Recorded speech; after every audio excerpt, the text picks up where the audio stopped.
आगे बढ़ते हुए बात महिला शक्ति की। नई संसद में भारत ने इतिहास रच दिया है। राज्यसभा से भी महिला आरक्षण बिल पास हो गया है। सर्वसम्मति से ये जो बिल है राज्यसभा से पास हुआ। पक्ष में 214 वोट पड़े हैं। सभी दलों ने बिल का समर्थन किया। राज्यसभा में महिला आरक्षण बिल के पक्ष में 214 वोट डले। संसद के दोनों सदनों से महिला आरक्षण बिल को हरी झंडी मिल गई है। दोनों सदनों से ये जो बिल है वो पास हो गया है और यही वजह रही कि 5 दिन तक चलने वाला ये विशेष सत्र एक दिन पहले ही समाप्त भी हो गया, क्योंकि लोकसभा के बाद राज्यसभा से भी महिला आरक्षण बिल 214 वोटों के साथ पास हो गया।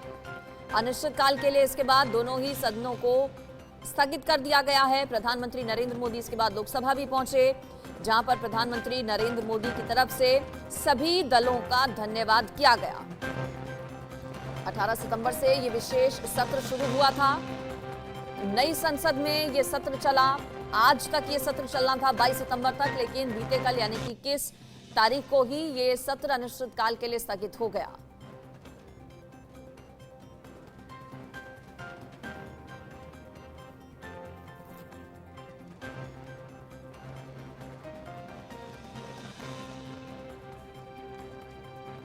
पैदा हुआ है ये स्पिरिट देश के जन जन में एक नया आत्मविश्वास पैदा करेगा और हम सभी माननीय सांसदों ने और सभी राजनीतिक दलों ने एक बहुत बड़ी अहम भूमिका निभाई है। नारी शक्ति को एक विशेष सम्मान सिर्फ विधेयक पारित होने से मिल रहा है ऐसा नहीं है।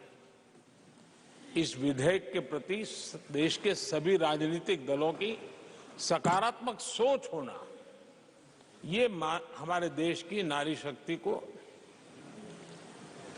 एक नई ऊर्जा देने वाली है। ये नए विश्वास के साथ राष्ट्र निर्माण में योगदान देने में नेतृत्व के साथ आगे आएगी।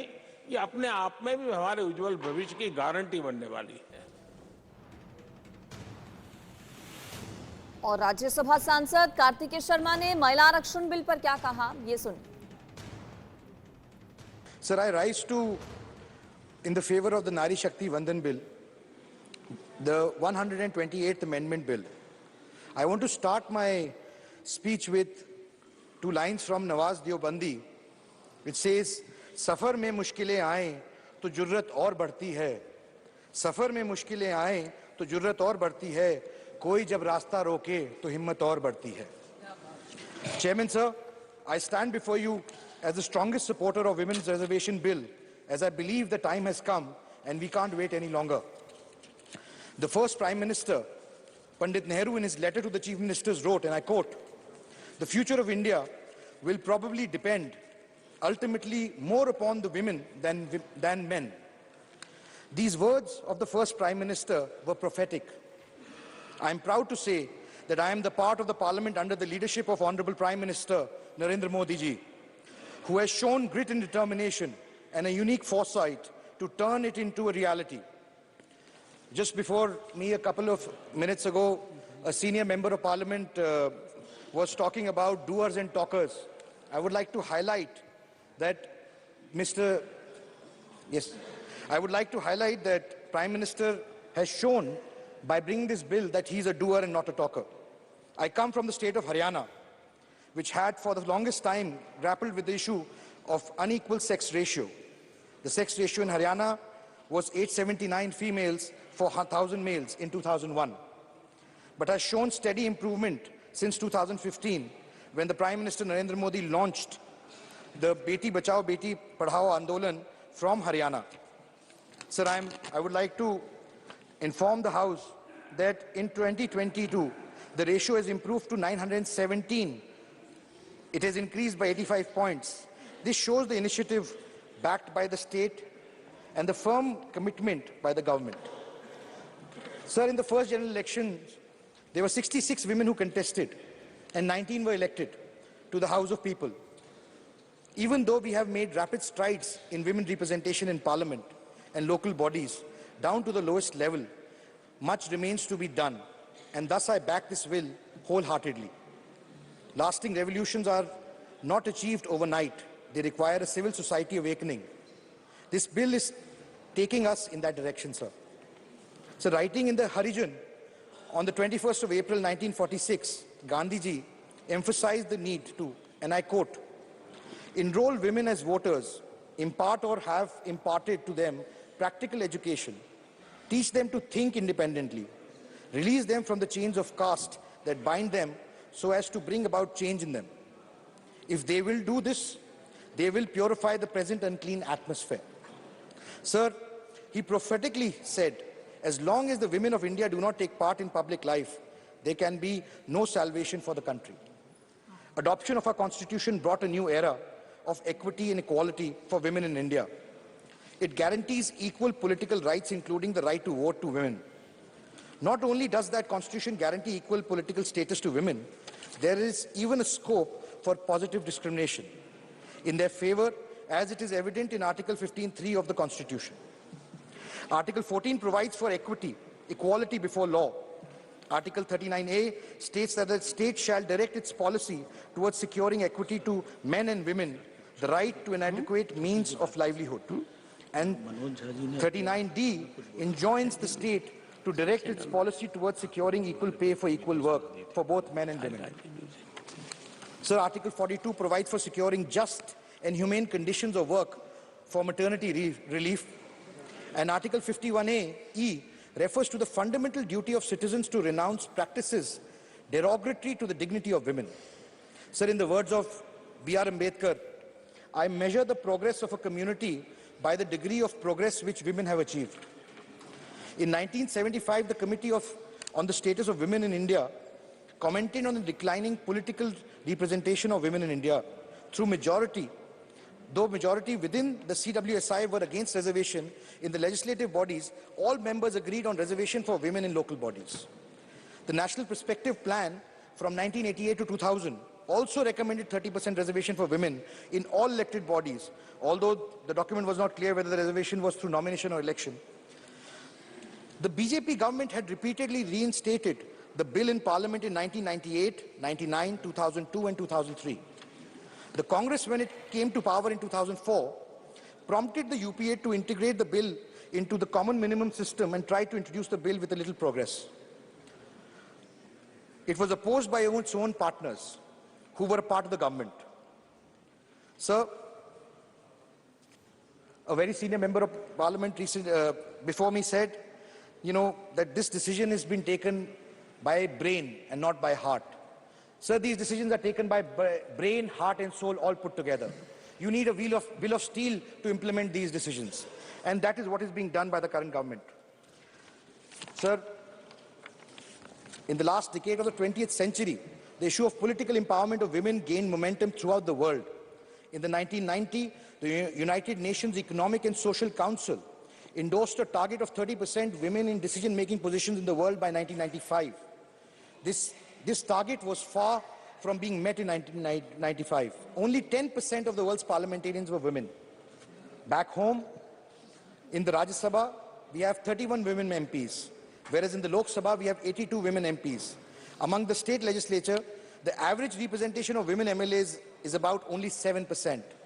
Of the total 8,054 candidates in the 2019 general elections, only 726 were women. An interesting statistic presents itself here, sir. While almost 11% of the women contestants were successfully elected as MPs, only 6% of men could be successful. When it comes to trusting their future, voters trust women candidates more than they trust men. Not only do women make for winning candidates, but as candidates they spur greater economic growth. An academic paper by the United Nations University World Institute for Development Economics Research in 2015 studied the impact of women politicians on economic performance in the state legislative assemblies. The researchers examined data for 4,265 state assembly constituencies for the 1992 to 2012 period, using night luminosity as a measure of economic performance. The paper estimated women legislators raised luminosity growth in their constituencies by about 15 percentage points per annum more than that of male legislators. They were also found to be far more effective at completing road projects and hence creating infrastructure for growth. Sir, I got to hear some speeches from the honorable members of the Lok Sabha yesterday, where some mentioned why the government took so long to introduce the bill. Why wasn't it introduced earlier? Sir, it is important to understand. In 2014, the challenges before this government were many.